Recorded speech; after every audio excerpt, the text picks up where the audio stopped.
Blessed afternoon. So once again, here we are again to have a feast sa Word of God. Ito po yung lagi nating dapat ginagawa araw-araw. Meron tayong feasting sa Word of God. May drinking, may eating, hallelujah. And with that ay napalalakas, na-enlighten po ang ating puso't isipan. So, shalom and may the grace of God be upon you, those of you that are watching this live. Please follow our ministry and share this video para mas marami po tayong maabot. Meron po tayong also TikTok. Please follow us sa atin pong account, Joven Platilia. And this afternoon, we're going to discuss about trial. And to be precise, why rejoice in trials?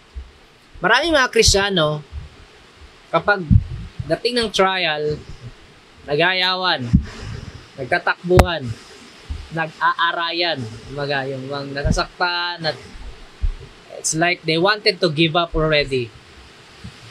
Remember the parable of the sower? Yung pangalawang lupa na nasikan ng binhi, yung mabato. That is a kind of a person or Christian na upon hearing the gospel, they easily receive with joy, but then suddenly when afflictions, persecutions, because of the word, the parable is giving us the idea or enlightenment na because of the word, there are going to be, or we have to anticipate afflictions and persecutions because of the word. So, kita nyo po, dahil walang firm root, immediately nawala po yung faith. Yung salita ng Diyos, yung binhi, ay hindi namunga. What a sad story. And marami pong ganyang Kristiyano, mga kapatid. That's why, here let us discuss about, go deeper, a little about why we Christians rejoice in our trials. Why, instead of being lonely, instead of being afraid, instead of being sad, being troubled in times of trials, why not rejoice? Allow me to use the letter of Apostle James in chapter 1, verses 2 up to 10. And here it says, "Consider it all joy, my brethren, when you encounter various trials, knowing that the testing of your faith produces endurance." Verse 4, "And let endurance have its perfect result, so that you may be perfect and complete, lacking in nothing. But if any of you lacks wisdom, let him ask of God, who gives to all generously and without reproach." Sa Tagalog, hindi nanunumbat. Masaganang magbigay, hindi nanunumbat. "And it will be given to him." Verse 6, "But he must ask in faith, without any doubting, for the one who doubts is like the surf of the sea, driven and tossed by the wind.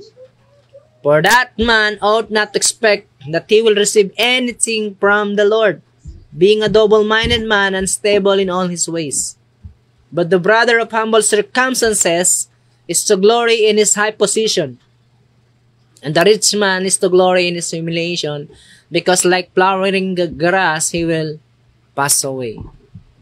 So in these passages alone, I would like to give you 5 reasons why we should rejoice in our trials. The first time that I read this passage, this confuses me for a time. Nung nabasa ko po ito, sinabi ni Santiago sa Tagalog ay, "Magalak kayo kung kayo nakararanas ng iba't ibang pagsubok." Of course, talking about pagsubok or trials, it means it can be financial crisis, it can be physical health crisis, it can be relationship crisis, it can be family trouble. Alam niyo po yung family trouble, pwedeng nag-aaway mag-asawa to the point of sometimes nauuwi sa hiwalayan, and of course, if they have children, yun yung naapektuhan. Ito yung mga ilang halimbawa ng trials. And also, it can be yung you are persecuted sa inyong society, sa inyong lugar, sa working place. Because of faith po ito, yung context ay because of faith. Or it can be, yung mga mahal mo sa buhay ay namamatay ng maaga. So these are the likes of trials that could come to us.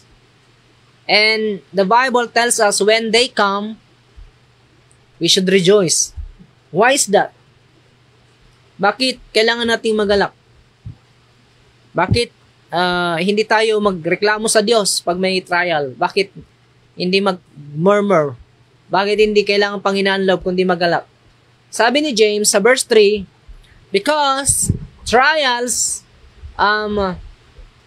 produces endurance.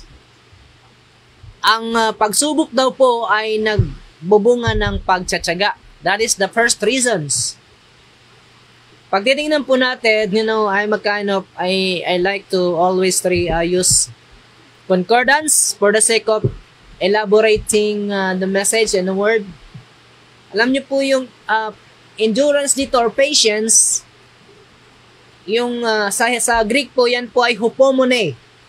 Hupomone, that means cheerful, constancy, patience, or patient continuance. Alam niyo po yung pagtsatsaga habang naghihintay. Example po dito si Abraham. He waited for 25 years to have an Isaac. But remember, hindi po sinabi ng Diyos kay Abraham kung gaano siya katagal maghihintay. Wala pong nasulat na ganun. So far sa Bible. I don't know sa ibang mga out of the Bible na literature. And then Joseph had to be in a prison without committing any crime for how many years? 10 years. Sabi ng iba, 12. Just before he would go to his power and authority. So these are the people whom had to wait for the sake of the promised blessings. Yung dumaan siya sa during those times, marami pong mga pagsubok. Si Abraham ay nagkaroon ng mga problema. Of course, how many times na, I think twice, si Sarah ay sinabi niya, sabi mo, pag nakita ka ng mga Egyptian, kapatid kita, kasi papatayin ako ng mga yan. Imagine that. Di ba, kinuha nga ng paraon si Sarah para gawing asawa. If God did not intervene, so na mako-compromise sana yung promise, right? Even Abraham ay hindi siya perfect, but nonetheless, ipinakilala siya ng Bible na taong matyagang nanampalataya habang hinihintay ang katuparan ng pangako. So, trial produces endurance. During those 25 years, na-develop po yung endurance ni Abraham. Same with Joseph. Though Joseph, again, same with Abraham, was not a perfect man. In fact, he tried to get on ahead of God. Sinubukan niyang pangunahan ng Diyos unintentionally. When he interpreted the dream of the cupbearer and the baker. Yung isa, maganda yung interpretation. Yung isa, pangit. And parehong nangyari. And then afterwards, sabi ni Joseph, ikaw cupbearer, pag nakabalik ka na sa position mo, remember me. Using your authority and favor, ask Pharaoh to release me from this prison because pinaliwanag niya, I was charged with a crime. Sabi niya na hindi ko naman kinumit. But the Lord did not allow that to happen. Sinabi doon na nakalimutan ng cupbearer si Joseph. But we believe it was the work of God. Why? Because it was not yet the time for Joseph to come out of the prison cell. Kasi wala pa yung dream na i-interpret niya. Joseph had to endure. Joseph had to be patient a little more. Same goes with us. Kailangan nating matutong magtiyaga, magtiis, maghintay habang naglilingkod para sa katuparan ng pangako ng Diyos. And trials, difficulties, problems after problems will gonna help us do that. Akala natin pag sinusubok tayo, dumadaan tayo sa mga problema, galit sa atin ng Diyos. That is somehow a thought of being an immature Christian. Yan yung mga kaisipan ng mga Kristiyanong bata pa sa pananampalataya.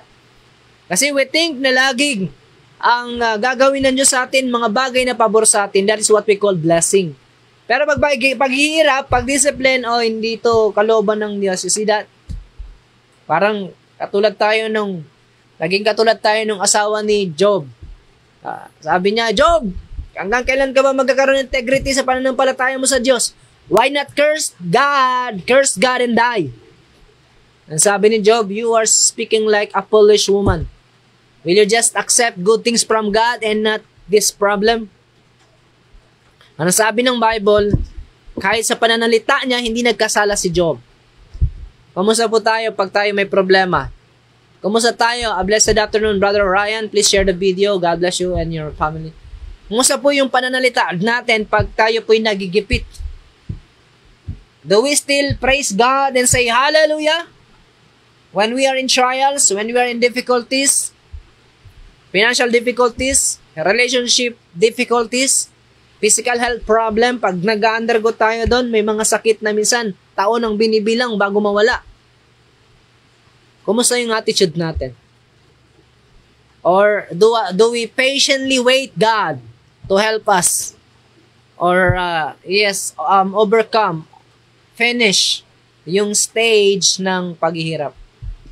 Ang Christian life, mga kapatid, is like parang bahagdan po yan eh. No, kailangan pa lago tayo ng palago. Hindi tayo paatras, paabante po tayo. Likewise, even yung ating mga pagsubok, lumalaki din po yan. That's why our faith should grow. Should become more firm than our testings. So in testing, actually, will gonna help us endure, be patient, and that will going to mold our spiritual muscle. And that's why Apostle James knew this and told his people na, hey, church, pag tayo sinusubok sa iba't ibang kaparaanan, rejoice. Not complain, not grumble, rejoice. Why? Kasi tingnan nyo yung magiging resulta niyan sa karakter nyo. Pag sinabing karakter, sa pag-iisip, sa damdamin, sa kalooban, you will learn how to be patient. You will learn how to endure. Because patience will going to be the character that will gonna make you reach the end of the finish line of your race until you receive the reward. Sa ating pagtakbo, merong finish line yan. Wala pong takbuhin na walang dulo. Ang ating bawat paglalakbay may dulo. And sa bawat dulo, merong tagumpay.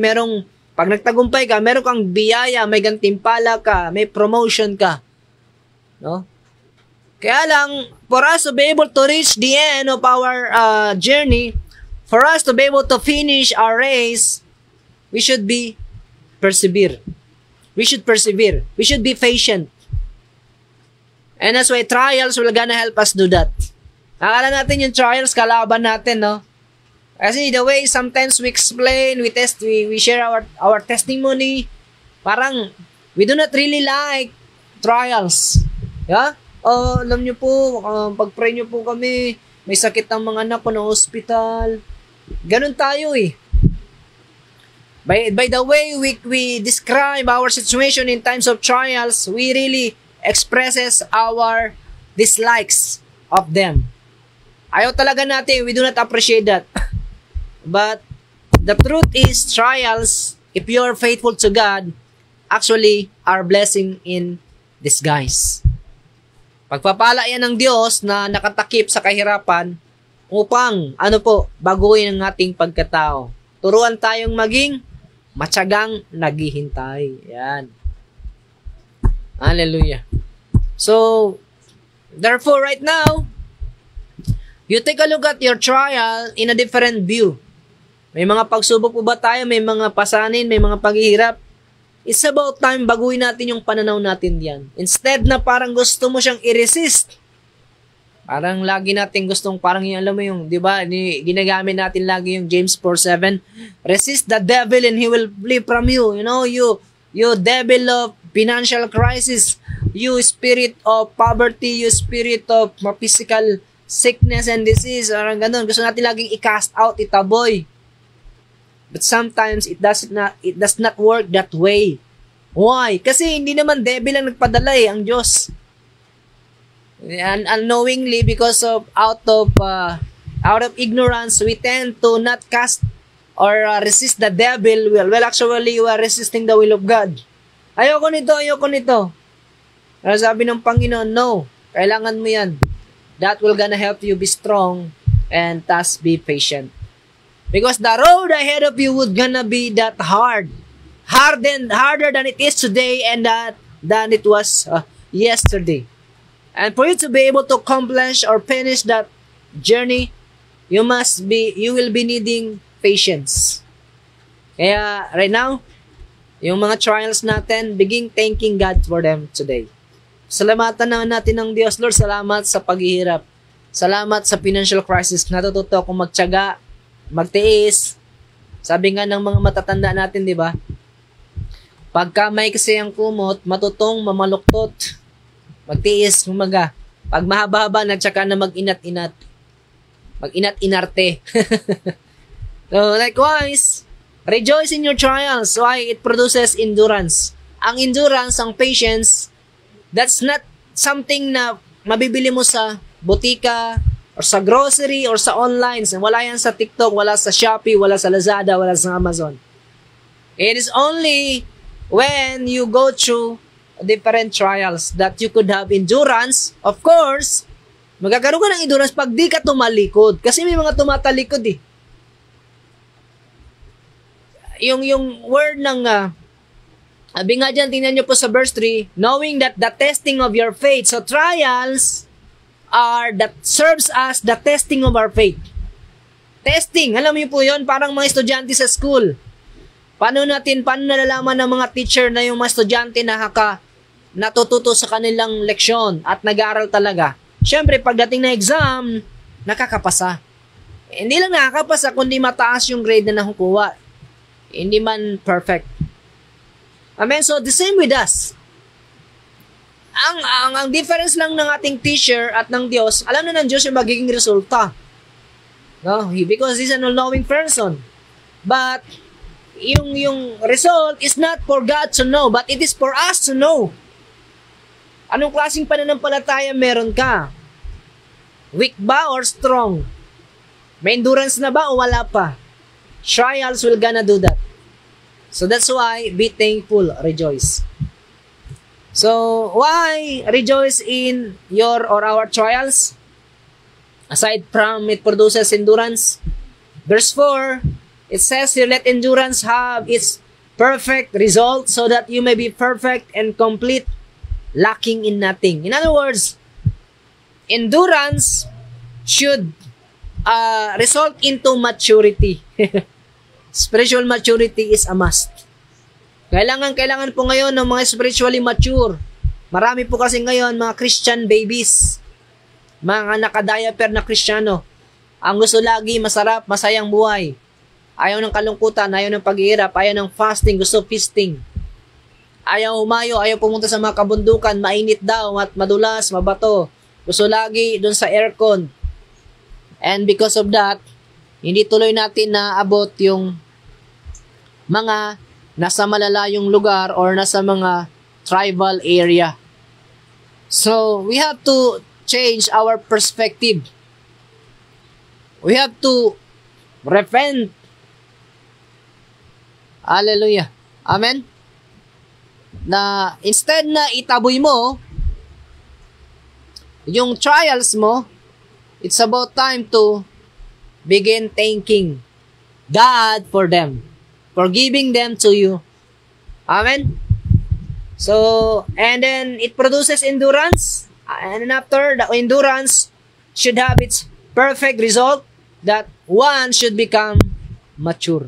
Pag sinabing mature, pag sinabing spiritually mature, kung atin pong i-elaborate po yung word na maturity, ano po ba ang ibig sabihin ng mature? Matanda na sa Tagalog. But let us take a closer look for that. No? In Ephesians 4:13, dito po binanggit yung word na maturity. Isa sa kailangan po natin. Anong sabi dyan? Ephesians 4:13, until we all attain to the unity of the faith and of the knowledge of the Son of God, to a mature man, to the measure of the stature which belongs to the fullness of Christ.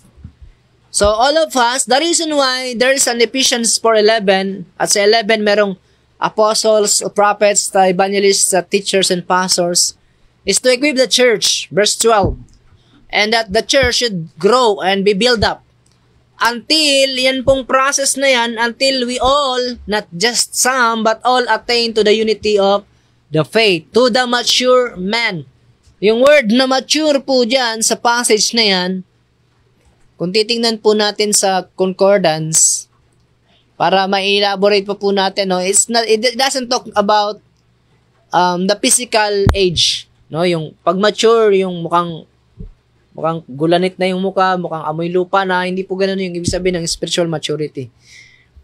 Yung maturity po dito ay, sa King James, ginamit yung word na perfect. Sa Greek, yan po ay teleos, meaning complete. It means also full age. It has to do with the application in your moral character. You are complete in your moral character. Thus, that means na you are faithful, the fruit of the Holy Spirit in Galatians chapter 5, verses 22 to 23. Kailangan po ma-attain natin lahat yun. At yung ating patience, yung ating, of course, humility, mamaya pag-usapan natin, it should go deeper. So, endurance should result into spiritual maturity. Kailangan ng mga mature Christians, especially nowadays because we're living in the end times.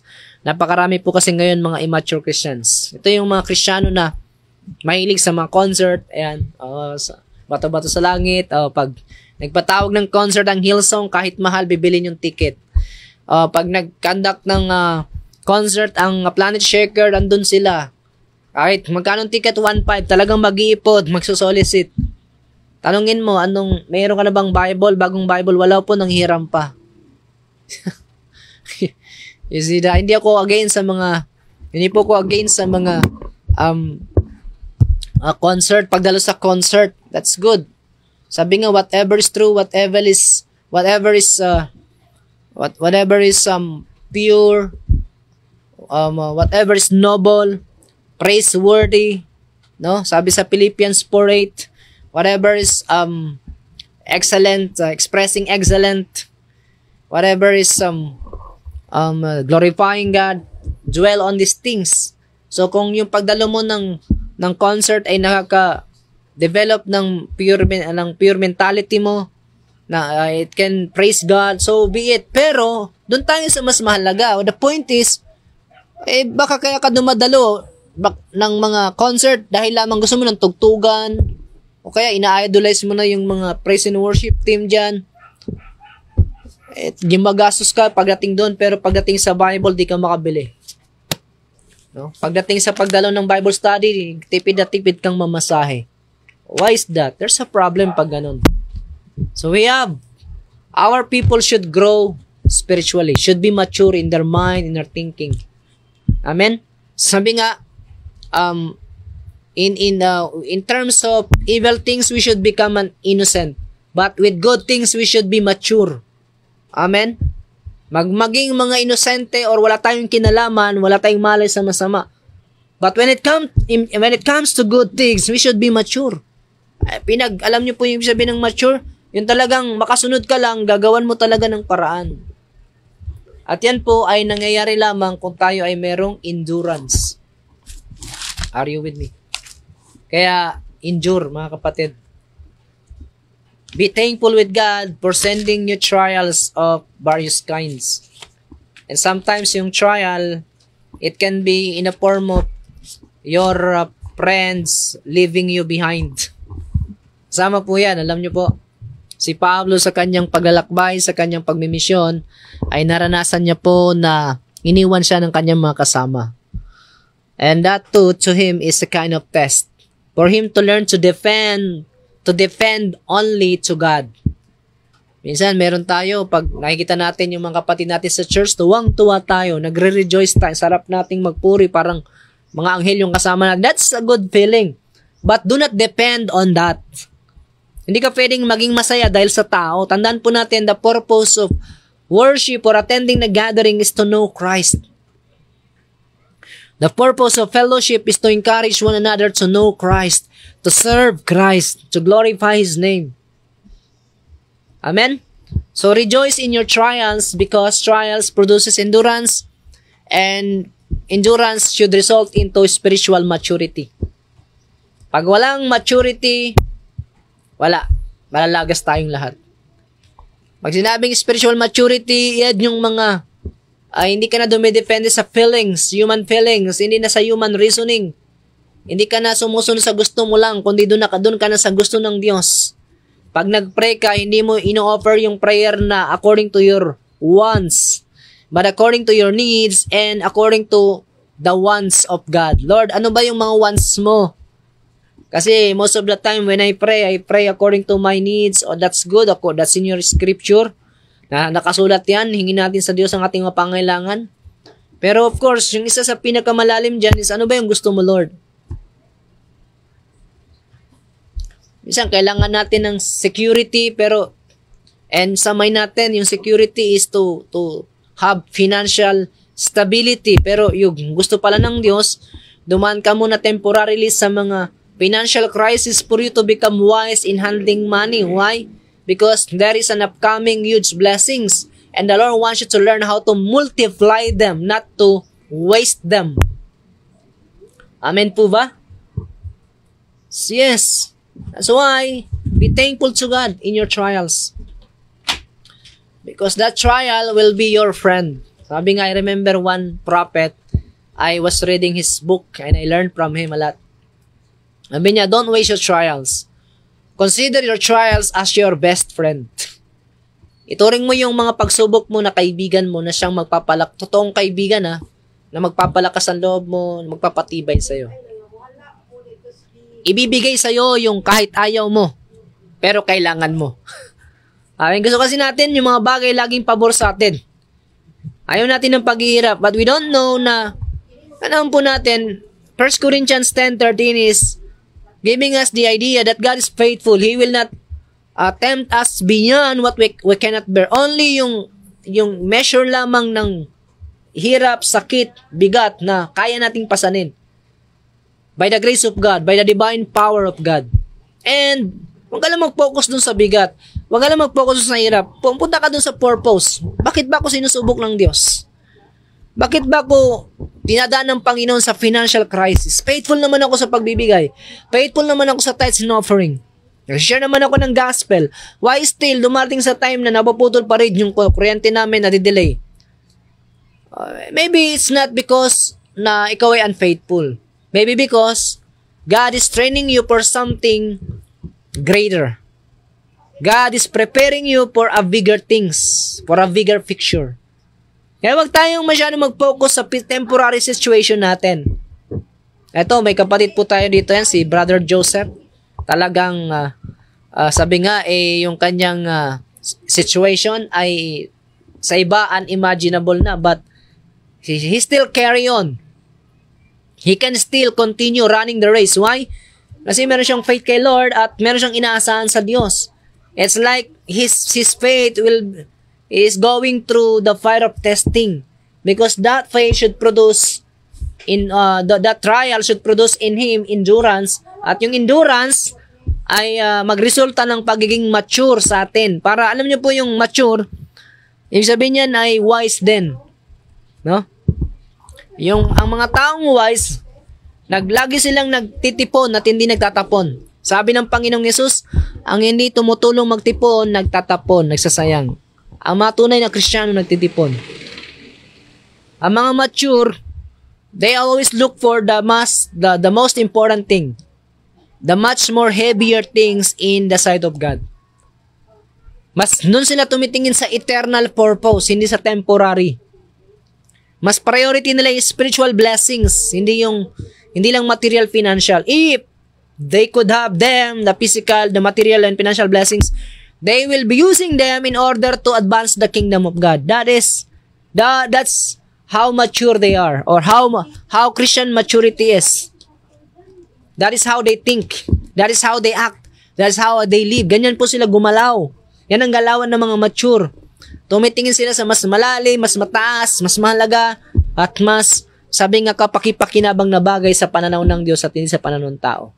So we have to be mature. Mature person always think about the grace of God, that in that grace, they are lacking in nothing. Di ba sabi sa Psalms 23?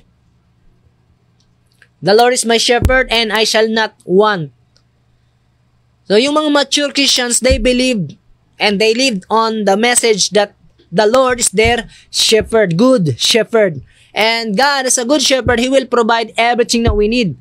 And they will have that sense of they lack nothing. Wala silang kakailanganin pa. You know, even it doesn't mean na that passage alone does not say mawawala yung mga problema. Hindi po. As long as nabubuhay ka sa lupa, ang problem nandyan lang sa paligid. Dumarating yan one after another. Because God is faithful na He will not allow you to have more problems beyond your ability.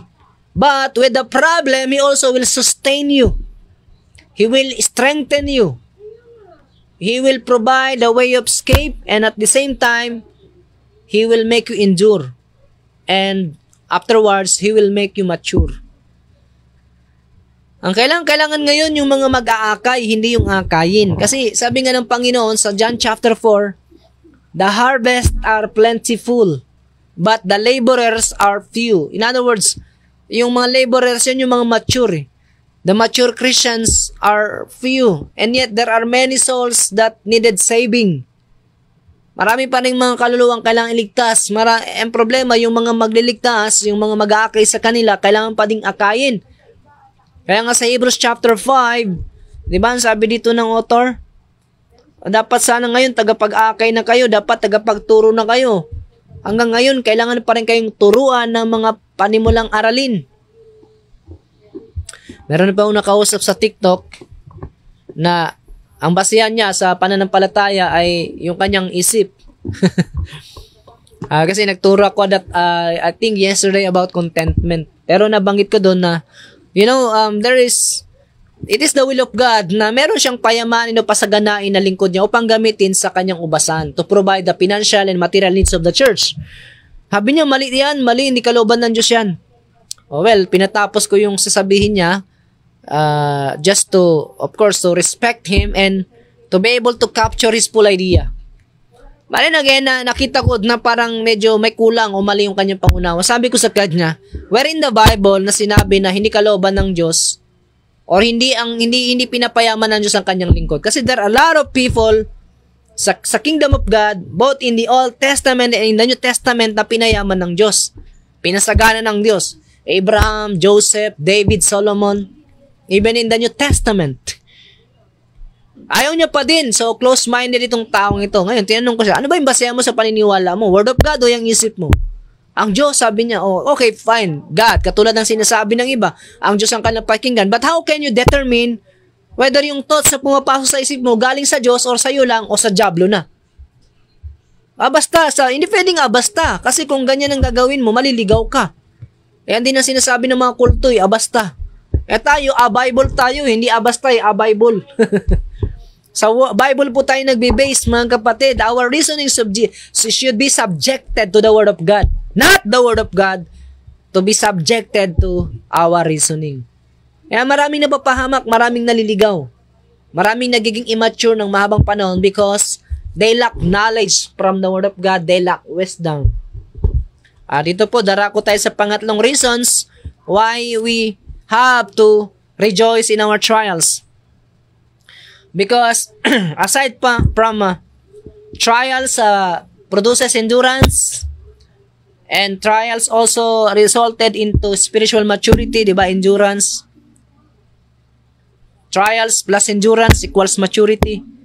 And then, third reasons, trials produces or resulted into wisdom. Verse 5 of James chapter 1, but if any of you lacks wisdom, let him ask of God. Manghingi tayo sa Diyos, di ba? Matthew 7:7, tama po ba? Ask and you shall receive. Knock and the door will be open to you. Seek and you will find. At isa sa mga hingi natin ng Diyos, hingi natin mula sa Diyos, hindi lang puro pera. Moreover, we have to ask wisdom. Sabi dyan, let him ask of God. It is wisdom to ask God for knowledge, to understand what's happening, and sometimes to just ask for help. Kasi may mga pagkakataon sa buhay natin, hindi mo naman kailangan maintindihan eh. Ang kailangan mo lang malampasan.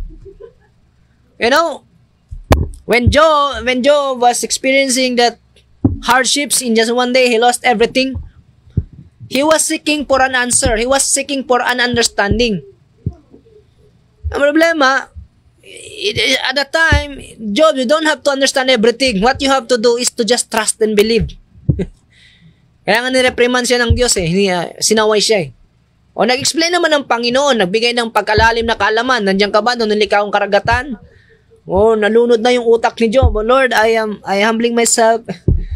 So, you see, the point is, when there is trial that you are going through, sometimes you must learn to ask only for strength to overcome, and sometimes wisdom to understand. And here, Apostle James telling us, when you experience trials, you ask wisdom.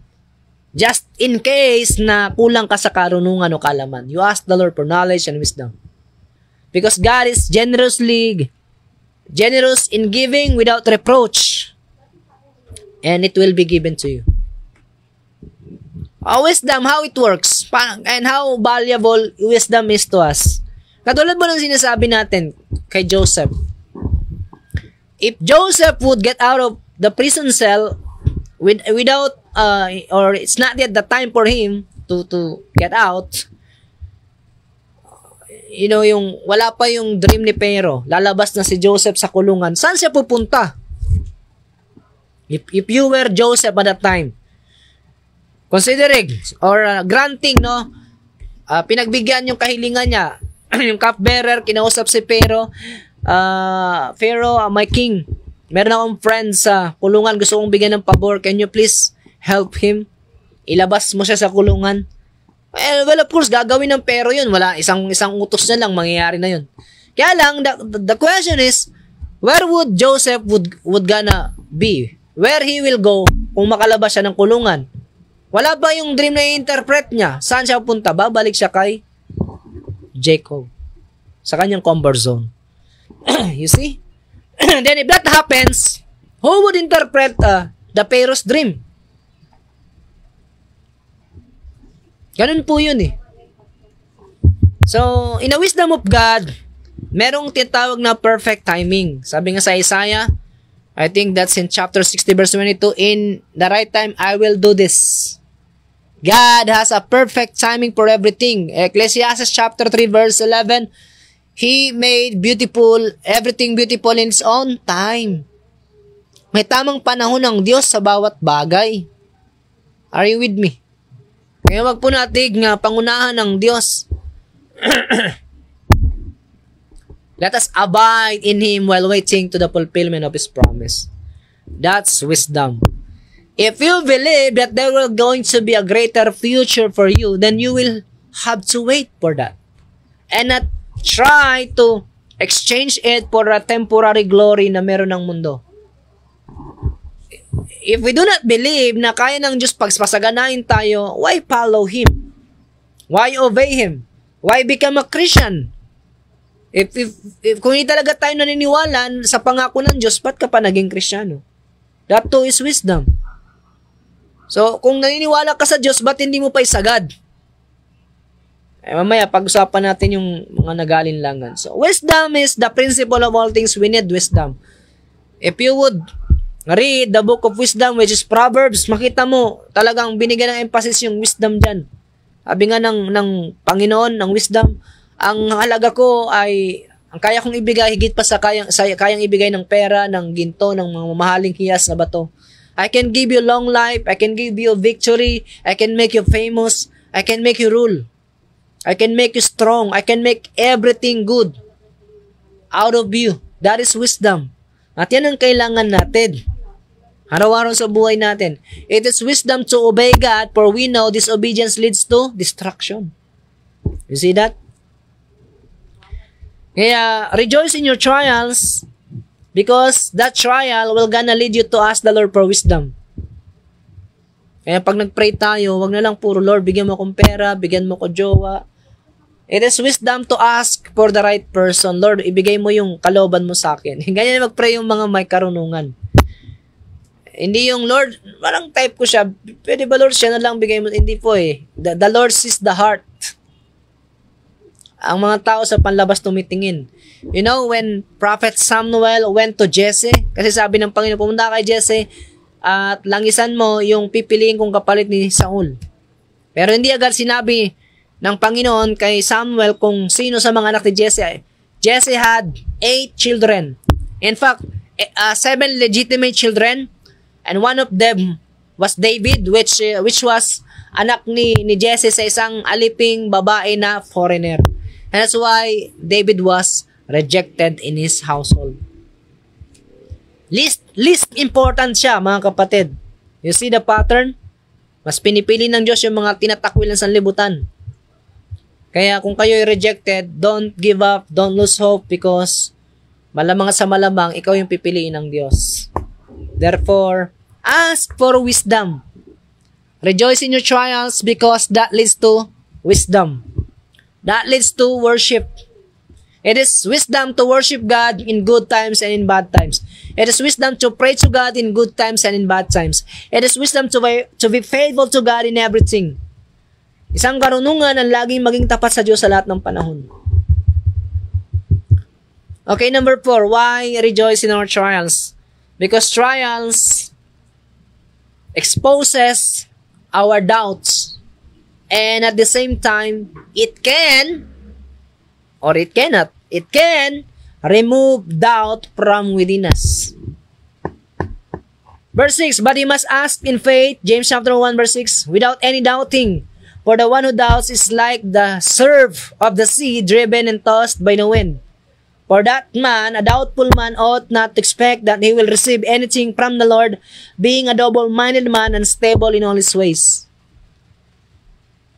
Ang pag-alinlangan ay kasing kahulugan ng kawalan o kakulangan ng pananampalataya. At ang kakulangan ng pananampalataya pwedeng dumating sa mawalan ka na ng pananampalataya. Yung doubt pwedeng mapuntahin sa unbelief. In Hebrews chapter 3 verse 19, the only sin that the author of Hebrew mentioned, attributed to the first generation that made them not enter to the promised land, was unbelief. Unbelief. The reason why they complain, they grumble, because of their unbelief. The reason why they were afraid of the giants, because of unbelief. Imagine that for 40 years. Instead na mawala yung doubt, mapalitan ng faith, yung doubt lumalim, naging unbelief. And that unbelief killed them. And don't let that happen to yourself and to your family. So we have to rejoice in our trials, because our trials exposes our doubt. Merong mga area ng buhay natin na may pag-alinlangan tayo eh. And God has to expose that for us to repent. So, yes, sometimes you might be believing God to provide your financial needs to the fullest, or you might be believing God He will heal you, and yet meron kang doubt whether talagang pag-ingatan ka niya or yung family mo ay tataguyod niya. Alam niyo po ba't maraming mga tinawag magpastor ayaw nila magpastor?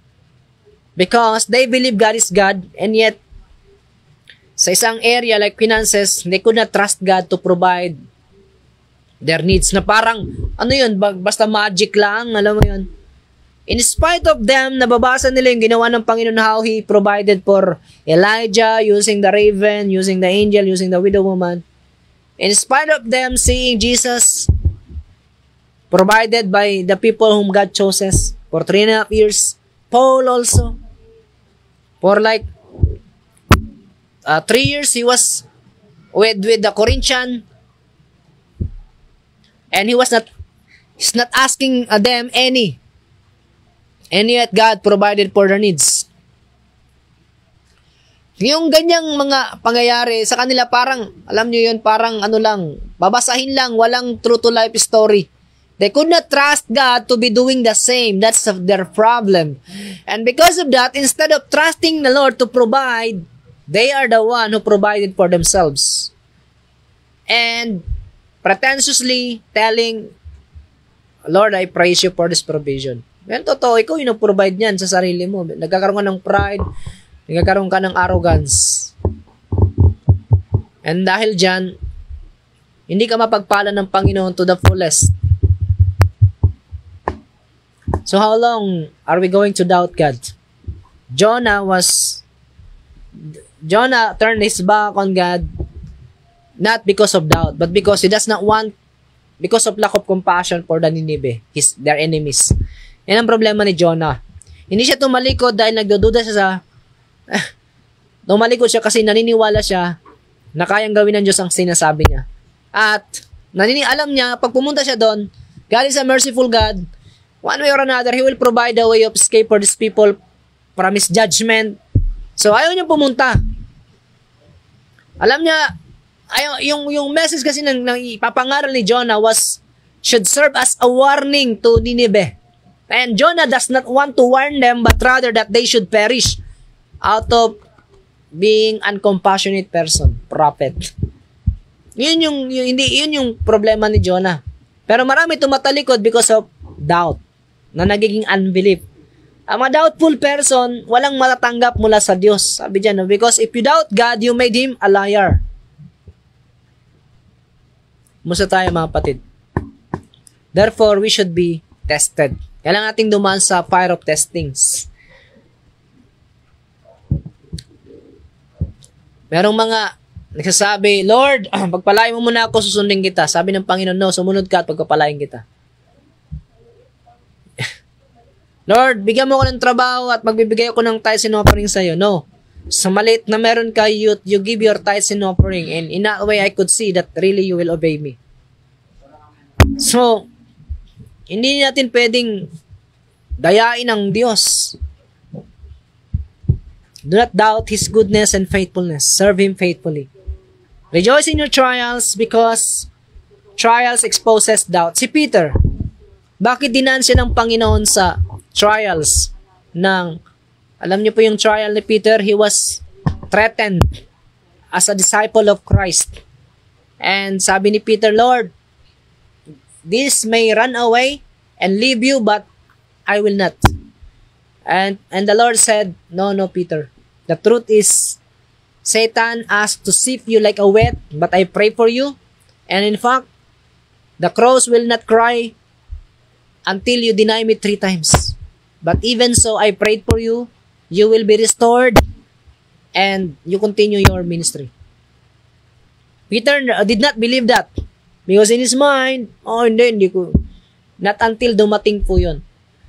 Napahiya si Pedro, but that serves as a correction and at the same time a witness to him that Jesus knew everything. Kaya nung John 21, sabi niya, Lord, you know everything. You know that I love you. By this time, I mean it. I might deny you and that's done. That's from the past, but I will not do that again. God is faithful. God is love. He knew everything. Do not doubt His love. Do not doubt His promise. Hindi yung, Lord, mahal mo pa ba ako? Dahil nakakaranas ka lang ng paghihirap. Yung, Lord, akala ko ba kalooban mo na kami ng jowa ko, ba't kami nagkahiwalay? Baka naman ikaw lang may gusto niyan. Or baka naman talaga, kailangan mo lang, kasi merong mga broken marriage na pwede pang i-fix eh. Kaya lang, because of doubt of God's promises, nagkakaroon resentment, unforgiveness, so instead na mag-reconcile, nagkanya-kanya. Hindi kasalanan ng Diyos yun. So, we need wisdom and remove doubt. Trials can help us have both. So, trials produces endurance. Our endurance should result into spiritual maturity. And in being mature, we should ask wisdom in times of trials. And also, trials should We should be thankful to God kapag may trial dahil yung trial, ine-expose niyan yung pagdududa natin sa Diyos. Para yung pagdududa ay ma-overcome ng true faith. Hindi yung magpupuri ka lang dahil may blessing, papasalamat ka lang dahil binigay yung kahilingan mo, magpe-praise the Lord ka lang kasi pabor lahat sa'yo. What about kung baliktad yung mangyari? Hindi ka na ba magpupuri? Iwanan mo na ba ang Diyos? And also, trials removes our sinful desires. Sometimes yung doubt, hindi yan cause ng paghihirap eh. Pwedeng yung doubt ay, root yan ng, ang root cause niyan is yung sinful desires or worldly desires. It's like, gusto ko kasi maging masagana, umangat kami sa buhay, Panginoon eh. God can give that. Ang problema kung ikaw yung gagawa ng paraan para mangyari yun, that means you doubt God. And you instead trust yourself than God. Whereas in Proverbs 3:5, sabi, trust in the Lord and lean not on your own understanding. In all your ways, acknowledge Him and He will straighten your path. So yung trial, ilalagay na tayo nito sa kalalagayan, are we going to trust Him or doubt Him? We should trust Him and remove doubt. Lastly, why we should rejoice in our trials? Bakit kailangan natin magpasalamat sa ating mga pagsubok, sa ating mga problema, sa mga paghihirap dahil sa pananampalataya? Because trials humbles us. 1 Peter 5:6 sabi doon, God opposes the proud, yet gives grace to the humble. Same with James 4:6, God opposes the proud, yet gives grace to the humble. God is always at the side of the humble people. David was a humble person, therefore God gave him His favor and chose him to be the replacement of King Saul. And thus, became a man after God's own heart. Humility is a character that would gonna make one to spend his time serving God in everything. Without reservation, without limitation. Humility is what would gonna make one be able to be restored even if one would fall into sin. Lahat naman tayo nasa laman pa. Pwede ka magkasala. Ngayon, bukas, mamaya. Pero kung humble ka, lagi ka makakabalik. Yung mga prideful, mga arrogant, yan ang problema dyan. Pag yan bumagsak, ang hirap niyan makabalik kasi ang taas ang tingin sa sarili. Sabi nga ni Job, Lord, I consider myself as nothing. Para kung abo sa harapan mo or alikabok lang. I repent into dust and ashes. Ba't ganyan yung maging pagtingin natin sa sarili natin? Sa harap ng Diyos, para lang tayong alikabok. Wala talaga tayong kabuluhan without Him. So, kung humble ka, wala kang maging problema sapagat lagi kang makakabalik sa Diyos even when you fall. Even when you, when you commit mistake, napakadali sa Diyos na ibalik ka sa Kanya. Why? You are a humble person eh. King David, nasa glorious na siya ng kanyang ministry. Powerful, influential, rich. And yet, ano nangyari? Nag-commit siya ng adultery and, in fact, murder. And yet, compared to King Saul, si David nakabalik, si Haring Saul hindi. Why? Because David was a humble man. Let us take a look at and compare Peter and Judas Iscariot. Both of them sinned against God. Pareho lang naman sila nagkasala. Si Judas, kinilala ang Panginoon para traidorin. Si Peter, dininay ang Panginoon para traidorin din. Diba yung pag-deny, isa rin yung pag-traidor? Oh. Ang nangyayari, nagkakaroon lang ng prejudice tayo kasi nakabalik si Pedro, si Judas hindi. And why? Because Judas was not humble enough to repent, to go back to Jesus. Compared to Peter, Peter was restored because nandun yung humility sa puso niya. Same goes with us. Sa verse 9, sabi dito ng James 1, but the brother of humble circumstances is to glory in his high position. And the rich man is to glory in his humiliation because like flowering grass, he will pass away. Pagdating ng pagsubok, yung mga may hirap, ang kalagayan, naiaangat sila ng Panginoon. Yung mga mayayaman, sila yung napapahiya talaga, bumabagsak. Pero sabi ng apostol dito, we should rejoice, we should glory, and the rich man should also glory in his humiliation. Meron kasing promotion na nangyayari kapag nagkakaroon ng trials, testings. Ang nakakapasa na po-promote, ang bumabagsak na de-demote. And yet, if you are humble enough, you can go back to God.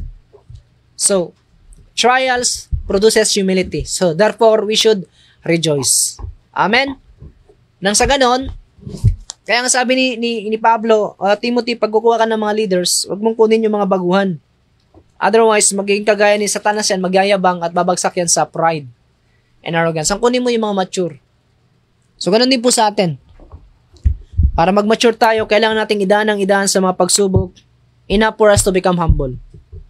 So, rejoice in your trials because there's a lot of blessings in it. Let's pray. Power God in heaven, salamat sa mga trials. Because it produces endurance. Endurance should result into maturity, and maturity should make us understand that we need wisdom from you. And trials also exposes doubt to remove it. And trials makes us humble before you. These really are great blessings from you, God. Thank you, Jesus. Amen. God bless you po and shalom. Please share our video. To God be all the glory.